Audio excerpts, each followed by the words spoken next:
Hello students, welcome to Baithaki educational institution. Baithaki ইনস্টিটিউশনে তোমাদের প্রত্যেককে স্বাগত জানাই। আজকের আলোচনার বিষয় কি? বোর্ডটা ব্ল্যাঙ্ক কেন মনে হচ্ছে তো তোমাদের? কিন্তু খুব ইম্পর্টেন্ট একটা বিষয় আজকে আলোচনা করব আমি, যেটা এই মাস্টার্স কমপ্লিট করার পরে অথবা গ্র্যাজুয়েশন কমপ্লিট করার পরে অধিকাংশ ছেলে মেয়ের বা ছাত্রছাত্রীর একটাই প্রশ্ন থাকে। গ্র্যাজুয়েশন যারা কমপ্লিট করে তারা বলে আমরা কি বিএড করব নাকি মাস্টার্সে ভর্তি হওয়ার পর নেট পড়ব। আবার কেউ কেউ আছো তোমরা যারা মাস্টার্স করছো, হয়তো কিছুদিন পরই যেরকম মাস্টার্সের পরীক্ষা আছে, ফাইনাল ইয়ারে যারা পড়ছো তারা এখন থেকে আমাকে প্রশ্ন করছো যে নেট পড়ব নাকি বিএড পড়ব, কোন কোর্সটা করব। এবার নেট কিন্তু কোর্স নয়, বিএড একটা কোর্স। এই প্রত্যেকটা বিষয় আজকে আমি বলবো, তোমার ঠিক কি করা উচিত, তুমি কোন দিকে গেলে তোমার ভবিষ্যতে সুবিধা হবে, কোন দিকে গেলে তুমি বেশি লাভবান হবে, এই সব বিষয়টা আমি বলবো। দেখো, সিদ্ধান্ত তোমাকেই নিতে হবে, আমি তোমার ওই পথটা দেখিয়ে দিতে পারি।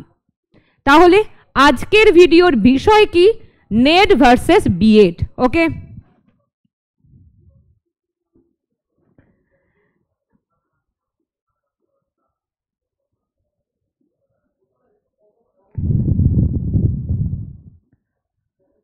এইটা হলো আমাদের আজকের বিষয়, নেট ভার্সেস বিএড। সকলের প্রশ্ন যে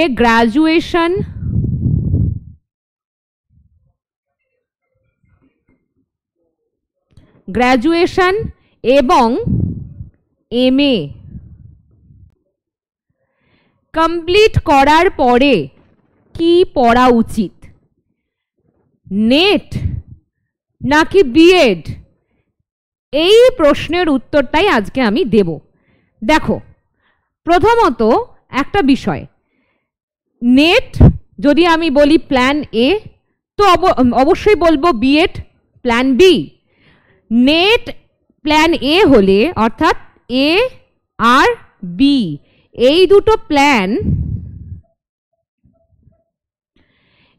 প্ল্যান যদি আমরা হাতের মুঠোয় রাখি, খারাপ খুব একটা বিষয় নয়। কিন্তু এখানে একটা প্রশ্ন আছে, একটা কিন্তু আছে। বিষয়টা হচ্ছে, তোমার যদি গ্র্যাজুয়েশনের পর মনে হয় বা গ্র্যাজুয়েশনের আগেও মনে হতে পারে আমি হায়ার এডুকেশন করব না, আমি স্কুল শিক্ষক হতে চাই, যদি তোমার এটা মনে হয় তাহলে অবশ্যই গ্র্যাজুয়েশনের পরে মাস্টার্সে 2 বছর না দিয়ে তুমি বিএডকে সেই 2 বছর দিতে পারো। ওকে, তুমি বিএডকে 2 বছর দিতে পারো। তারপর বিএড তোমার কমপ্লিট হয়ে যাওয়ার পরে তুমি কি করতে পারবে, তুমি বিভিন্ন সরকারি বেসরকারি স্কুলগুলোতে অ্যাপ্লাই করতে পারছো। ওকে, এবার নেটের কথা বলি। নেট, ধরো তুমি মাস্টার্স, তোমার গ্র্যাজুয়েশন কমপ্লিট হলো, তারপর তুমি মাস্টার্সে অ্যাডমিশন নিয়েছো, তুমি পাশাপাশি নেটটা পড়ছো, তার কারণ তোমার স্বপ্ন আছে তুমি পিএইচডি করবে, তুমি কলেজ বিশ্ববিদ্যালয়ে অধ্যাপনা করবে। যদি সেটা তোমার স্বপ্ন হয় তাহলে একদম সহজ রাস্তা কি? অবশ্যই মাস্টার্সের পর নেট জেআরএফ, তারপর পিএইচডি এবং তারপরে তোমার সিএসসি। এটা একদম সহজ রাস্তা। কিন্তু এরপর আবার একটা কথা বলি, তুমি যদি বুদ্ধিমান হও তাহলে দুটোকেও হাতে রাখতে পারো। কি করে পারো? এখন যদি আমাকে তোমরা বলো ম্যাডাম কি করে দুটোকে করব, মাস্টার্সের পর নেট পড়বো নাকি বিএড করব, দুটো কি একসাথে করা সম্ভব? হ্যাঁ, পসিবল, সম্ভব। কারণ আমি একটু আগেই বললাম বিএড একটা কোর্স আর নেট একটা ডিগ্রি। ওকে, দুটোর মধ্যে কিন্তু পার্থক্য আছে। ধরো তুমি নেট পড়ছো, তুমি নেট পড়তে পড়তে বিএড করতে পারবে, কিন্তু তুমি ওই বিএড করতে করতে আর অন্য কোনো কোর্স করতে পারবে না। কিন্তু ইজিলি নেট পড়তে পারো, কারণ নেটটা একটা ডিগ্রি, তুমি যে কোনো সময়ে ওটাকে অর্জন করতে পারো। ক্লিয়ার বিষয়টা? এই জন্যই দেখবে যখন মাস্টার্স কমপ্লিট না হওয়ার আগেও, মাস্টার্সের যখন সেকেন্ড সেমিস্টার থার্ড সেমিস্টার চলে, তখনও অনেক ছাত্রছাত্রীরা নেটের এক্সাম দেয় এবং কোয়ালিফাইও করে যায়, কারণ তুমি ডিগ্রিটা অর্জন করতে পারো। তোমার নেট একটা হায়ার এডুকেশনের ডিগ্রি, ঠিক আছে, যেমন সিটেট এরকম। এবারে কি, তাহলে দুটো একসাথে যে করতে চায়, ধরো তুমি যদি চাও তুমি দুটো রাস্তা খোলা রাখতে পারো, স্কুলের রাস্তাও খোলা থাকলো, তার সাথে কলেজের রাস্তাও খোলা থাকলো, সেক্ষেত্রে তোমাকে বিএড এবং নেট একসাথে পড়া যায়। দেখো, তুমি যদি হার্ডওয়ার্ক করতে পারো, তোমার লক্ষ্য যদি স্থির থাকে, তো অবশ্যই দুটো করা যায়, বিএডও করা যায়, নেটও করা যায়। এবং এটা মাথায় রাখো, বিএড তুমি করছো, নেটও করছো, এই সঙ্গে সঙ্গে তোমার বিএড এর কোর্সটা হতে হতেই তোমার নেটের পড়াটা কমপ্লিট হয়ে গেল, তোমার রেজাল্টটা বেরিয়ে গেল, তুমি জেআরএফ পেয়ে গেলে, তুমি সময় নষ্ট না করে ঢুকে গেলে পিএইচডিতে, তাই তো? সময় তোমার নষ্ট হচ্ছে না। তুমি ধরে নাও মাস্টার্সের পর তুমি 1 থেকে 2 বছর নেট পড়বে বলে তুমি মনস্থির করেছো, তুমি সেই সময় বিএডটা করে নিতে পারো, আর পাশাপাশি নেটটাই বেশি করে জোর দিয়ে, ওকে, নেটটাই বেশি করে জোর দিয়ে তুমি ওখান থেকে বিএডটাও তোমার হয়ে গেল, তুমি বিএডে কোয়ালিফাই করে গেলে, পাশ করে গেলে এবং নেটে কোয়ালিফাই করে গেলে, তুমি তারপর পিএইচডিতে অ্যাপ্লাই করে দাও, অথবা তুমি সিএসসি দাও, যেই সিএসসি নোটিফিকেশন বেরোবে তুমি সেটাতেও অ্যাপ্লাই করতে পারবে এবং এসএসসিও কিন্তু দিতে পারবে। অথবা তোমার যদি মনে হয় যে কোনো বেসরকারি স্কুলে আমি ইমিডিয়েট ঢুকবো, কারণ আমার তো এখনো সিএসসি ফর্ম বার করেনি, তাহলে আমি একটা কোনো জায়গায় বেসরকারি করব, তখনও তুমি বিএড দিয়ে একটা কোনো বেসরকারি স্কুলে ঢুকতে পারবে এবং তোমার নেট থাকছে বলে তুমি এটাও করতে পারবে, কোনো জায়গায় গেস্ট হিসেবে পড়াতে পারবে কোনো কলেজ ইউনিভার্সিটিতে। ব্যাপারটা বোঝাতে পারলাম? কতগুলো সুযোগ আছে। আবার তোমার যদি নেট থাকে, আবার বিএড আছে, ধরো তুমি বিএড কোয়ালিফাই করেছো, সাথে সাথে নেটটাও কোয়ালিফাই করেছো, মানে বিএড তুমি পাস করেছো আর নেটটা কোয়ালিফাই করেছো, সেক্ষেত্রে তুমি বিএড কলেজেও পড়াতে পারছো। সুবিধা কিন্তু অনেক আছে। কিন্তু বেশিরভাগ ছেলেমেয়ের একটা ভয়, বিএড করতে করতে নাকি নেট পড়া যায় না। এটা একদম ভ্রান্ত ধারণা, এটা একেবারে ভুল কথা। কারণ নেট পড়তে পড়তে বিএড করা যায়। হ্যাঁ, নেটের চাপ অনেক বেশি, নেটে অনেক বেশি পড়াশোনা করতে হয়, সেক্ষেত্রে আবার বিএডে অপেক্ষাকৃত কম পড়াশোনা করতে হয়। নেটের যেহেতু অধিক পড়তে হয়, বিএডে কিন্তু সেক্ষেত্রে তুলনামূলক অনেকই কম পড়তে হয়। তাই দুটোকে একসাথে পড়া যায়। আর এইটাই তো শেষ ধাপ, তোমাদের এই নেটটাই শেষ ধাপ। এরপরে আর কোনো এরকম পড়াশোনা থাকছে না, পিএইচডি থাকছে, তারপর চাকরি থাকছে। কিন্তু এই যে একটা কম্পিটিটিভ লেভেলের পড়াশোনা কিন্তু আর নেই, যে আমাকে কোয়ালিফাই করতে হবে, আমাকে এত কাট অফ তুলতেই হবে বা এত নাম্বার পেতেই হবে তবে আমি জেআরএফ পাবো, এইরকম আর ঘোড়দৌড় থাকছে না, তাই তো? সুতরাং দুটোকে তুমি একসাথে করতে পারবে যদি তোমার মনে হয়।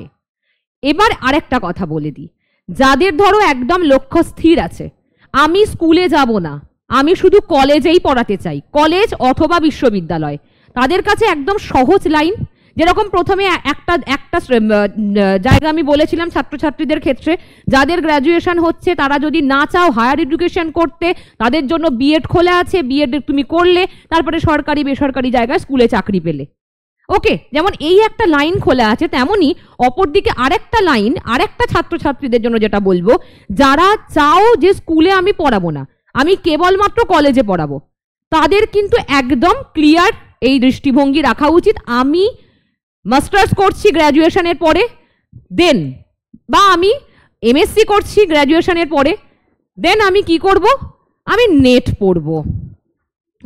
পড়ব, নেট পড়ার পর আমি পিএইচডি করব, পিএইচডির পর আমি সিএসসি দেব, এইভাবে আমি চলবো, কোনো কলেজ বিশ্ববিদ্যালয়ে আমি পড়ানোর সুযোগ পাবো। আর যারা এইভাবেও যাও, ধরো যাদের স্কুলে যাওয়ার ইচ্ছা নেই, কলেজে যারা পড়াতে চাও, তারাও কিন্তু নেট কোয়ালিফাই করে যাওয়ার পরে বিভিন্ন সরকারি বেসরকারি কলেজগুলোতে তারা সুযোগ পাও পড়ানোর জন্য গেস্ট হিসাবে, এটাও একটা প্লাস পয়েন্ট তাদের জন্য আছে, ওকে। তাহলে সিদ্ধান্ত তোমার, আমি লাইনটা দেখিয়ে দিলাম, পথটা আমি তোমাকে দেখিয়ে দিলাম যে এই পথে তুমি যদি এগোতে চাও সেটা তোমার। এবার তোমরা আমাকে কমেন্ট বক্সে কমেন্ট করে জানাতে পারো ঠিক তুমি কি চাইছো। তোমার আরো হয়তো অন্য বিভিন্ন মতামত থাকতে পারে বা তোমার পরিস্থিতি অন্যরকম হতে পারে, সেটা যদি আমাকে না জানাও আমি তো উত্তর দিতে পারবো না। ফলে যারা আমাকে এই প্রশ্নটা করেছিলে তাদের কাছে এই বিষয়টা আমি বলে দিলাম। নেট পড়লে, নেট কোয়ালিফাই করে যাওয়ার পর কি কি সুবিধা আমরা পাই, বিএড কোয়ালিফাই করে যাওয়ার পর কি কি সুবিধা আমরা পাই, এবং দুটোকে একসাথে করলেও আমরা কি কি সুবিধা পাই, এটা আমি তোমাদের কিন্তু ক্লিয়ার করে দিলাম। এবার সিদ্ধান্তটা তোমাকে নিতে হবে যে আমি কি করব, আমার কোন দিকে যাওয়ার ইচ্ছা। অথবা আমাকে কমেন্ট বক্সে লিখতে পারো যে তোমার এইটা করার ইচ্ছা, তোমার শিক্ষক হওয়ার ইচ্ছা অথবা তোমার অধ্যাপক হওয়ার ইচ্ছা, এটা আমাকে তোমরা লিখতে পারো। এবং আরও যদি কোনো ক্রিটিক্যাল পরিস্থিতি কারোর থাকে সেটাও আমাকে তোমরা জানাতে পারো, আমি চেষ্টা করব তোমাদের প্রত্যেককে উত্তর দেওয়ার। ওকে, কিন্তু একটা কথা মাথায় রাখবে, নেটই পড়ো, বিএডই করো, যাই করো না কেন, নিজের পড়াশোনা প্রস্তুতি কিন্তু করতেই হবে।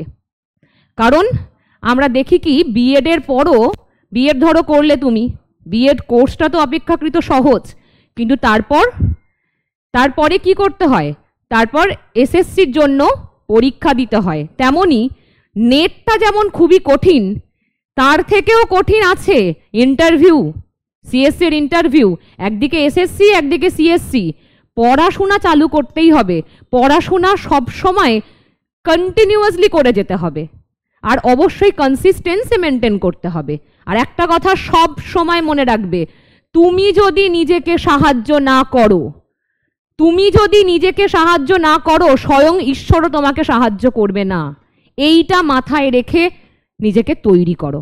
ওকে, কোনো প্রশ্ন থাকলে আমাকে জিজ্ঞেস করবে, কমেন্ট বক্সে কমেন্ট করবে, অথবা নিচে দেওয়া নাম্বারে ফোন করবে, আমি প্রত্যেককে উত্তর দেব। ভালো থেকো সকলে, দেখা হবে পরের ভিডিওতে।